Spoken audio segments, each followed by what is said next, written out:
మాధవ్ గారు నిన్న నామినేషన్ అయిపోయిందని చెప్పారు. నాకెందుకు ఈ రోజు కూడా నామినేషన్కి వెళ్ళినట్టే ఉంది. ఇంతమంది ఒక రావాడ గ్రామంలో మామూలు విషయం కాదు. అలాగే ముందు మనందరం ఒకసారి లోకం మాధవ్ గారికి తన సంపూర్ణ మద్దతు ప్రకటించి సపోర్ట్ చేస్తున్న కర్రోటు బంగారరాజు గారికి ఒకసారి అందరూ క్లాప్స్ కొట్టాలి. మంచి జరిగితే ఓటు వేయండి అంటారు, అవునా? అసలు వాళ్ళ ఇంట్లోనే మంచి జరగలేదని బయట ఇద్దరు చెల్లెలు తిరుగుతున్నారు, అవునా కాదా? వాళ్ళ ఇంట్లో మంచి చేయని వాడు మీ ఇంట్లో మంచి చేస్తారా?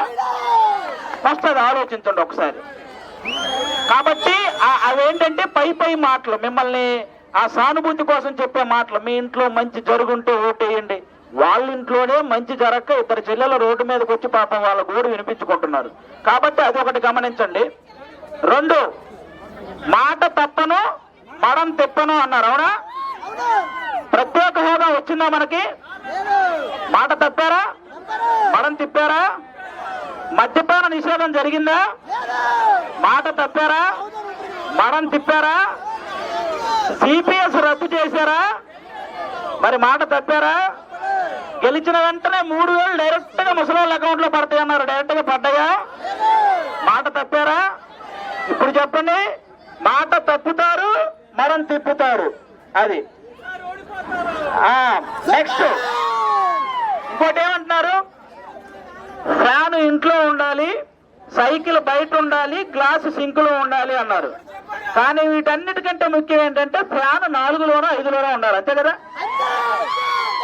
ఫ్యాన్ మనం రెగ్యులేటర్ ఎంత ఉంటుందో 4లో పెడతాం, లేకపోతే 5లో పెట్టుకుంటాం. ఇంకా మనకి అంత గాలి అవసరం లేదనుకుంటే 3లో కూడా పెడతాం మనం. కాబట్టి మనందరం తెలియక లాస్ట్ టైం ఆ ఫ్యాన్ ని 151లో పెట్టాం. అందుకే కరెంటు బిల్లులు పెరిగినాయి, అన్ని పెరిగినాయి. అందుకే దాన్ని మనం ఆ రెగ్యులేటర్ని ఎప్పుడు 4లోనో 5లోనో ఉంచితే మనం ప్రశాంతంగా హ్యాపీగా ఉంటాం అన్నమాట. ఓకేనా? ఇంకా ఏమంటున్నారు?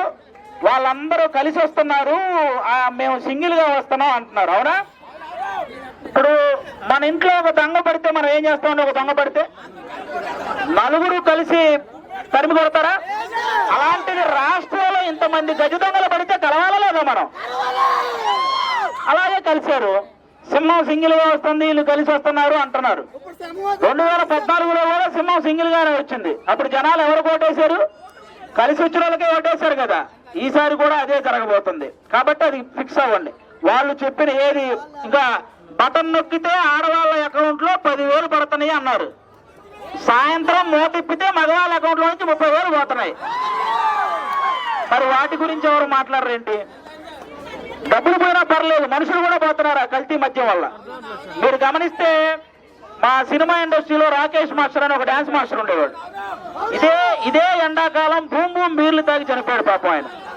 సీరియస్ గానే ఆ ఎండకి ఆ బూమ్ బూమ్ బీర్లు రెండు తేడా కొట్టేసినాయి పాపం ఆయన. మీరు చూసుంటారు. అలా కల్తీ మద్యం వల్ల చనిపోయిన వాళ్ళు ఎంతో మంది. ఇంకా ఇలాంటి వాళ్ళు మన పవన్ కళ్యాణ్ గారిని విమర్శిస్తూ ఉంటారు. వీళ్ళు ఏమంటుంటారు? డబ్బు కమ్ముడు పోయాడు అంటుంటారు.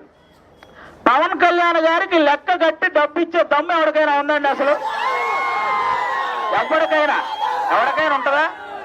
కరెక్ట్ గా 20 సినిమాలు వరుస పెట్టి తీశాడంటే ఆ 151 మందిని పవన్ కళ్యాణ్ గారే కొనేస్తాడు. అంత ఇది ఉన్నవాడు. ఒక 14 సంవత్సరాలు సీఎం గా చేసినటువంటి చంద్రబాబు నాయుడు గారు, 10 సంవత్సరాలు పిఎం గా చేసిన మోడీ గారు, వీళ్ళిద్దరూ పవన్ కళ్యాణ్ గారు చెప్పిన ఒక మాటకు కట్టుబడి కూటమిగా ఏర్పడారంటే పవన్ కళ్యాణ్ గారు ఎంత నిజాయితీ పరుడై ఉంటే ఈ తెలుగుకి చెప్పండి ఒకసారి. కాబట్టి ఆ విషయం బాగా గుర్తుపెట్టుకోండి. ఇంకేమంటారు? దత్తపుత్రుడు అన్నారు. ఇప్పుడు ఏమైంది? పిఠాపురంలో ఆ దత్తాత్రేయ స్వామి తన పుత్రుడిగా బరిలోకి దింపాడు. చూస్తూ ఉన్నాడు అక్కడ ఎంత మెజార్టీ వస్తుంది. ఇంకోటి ఏమన్నారు? 21 సీట్లతో ఏం చేస్తారు అన్నారు. ఆ 21 సీట్లతోనే ఈ 151 మంది చేసిన అవినీతిని బయట పెడతారు. చూస్తూ ఉండండి.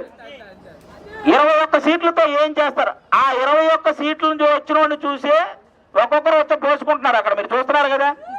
ఆ 21 సీట్లు తీసుకున్న వాడి చుట్టూనే రాజకీయం కూడా జరుగుతుంది. మీరు అందరూ చూస్తున్నారు కదా.